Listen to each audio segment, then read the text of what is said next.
په بدنونو معلول خو په کلک عزم ولاړ ملي لوبډلې ته د انتخابېدو لپاره زیار باسي.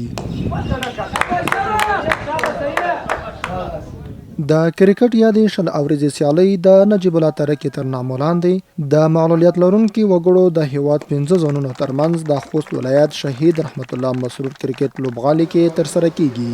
مسؤلین وایي یا د لوبې د 15 زونونو ترمنځ پیل شوې چې هدف یې د معلولیت لرونکو وګړو ملي لوبډلې ته د 10 غوره لوبغاړو انتخاب دی چې په بریالي کېدو سره به په راتلونکي کې ملي لوبډلې کې لوبیږي.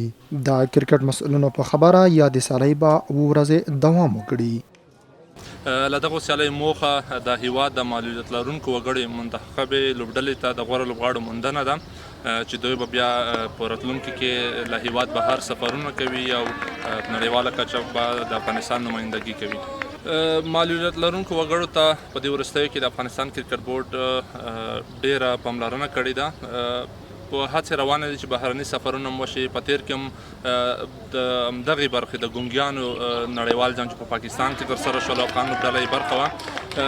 بله دغو لوبغاړو ته د توجه په برخه کې که وغږېږو، په لومړي ځل په تېرو 2 لسیزو کې دا لومړی ځل دی چې افغانستان کرکټ بورډ معلولیت لرونکو وګړو ته یو دوم ټورنمنټ هم په خپل کلني پلان کې اضافه کوي چې هغه به هم د دغه کال په جریان کې ترسره شي. بلور ته لوبغاړي هم خوښ دي چې د کرکټ بورډ لخوا د داسې لوبو زمینه ورته برابره شوه. دوی له کرکټ بورډ څخه غوښتنه کوي چې د معلولو لوبغاړو لپاره د بهرني لوبې او سریزونه هم برابر کړي.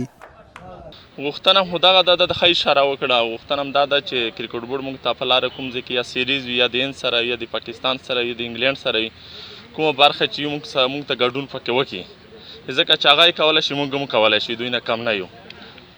تیر کال هند ته لاړو، هغلته موږ سیریز خو هم ګوټو راوړ. داسې نه ده چې موږ کولی نه شو، هر ځای ته کولی شول چې کرکټ بورډ موږ سره دا همکاري وکړي چې دوی موږ ته لاره په تیاره کړي، کیم ولګوي، هغې نه دوی ښه نفر راواخلي. انشاءالله هر څه به کېږي. کرکټ بورډ څخه ډېره زیاته مننه چې موږ ته یې ښه ښکارندوی ایونټ په لاره اچولي دي.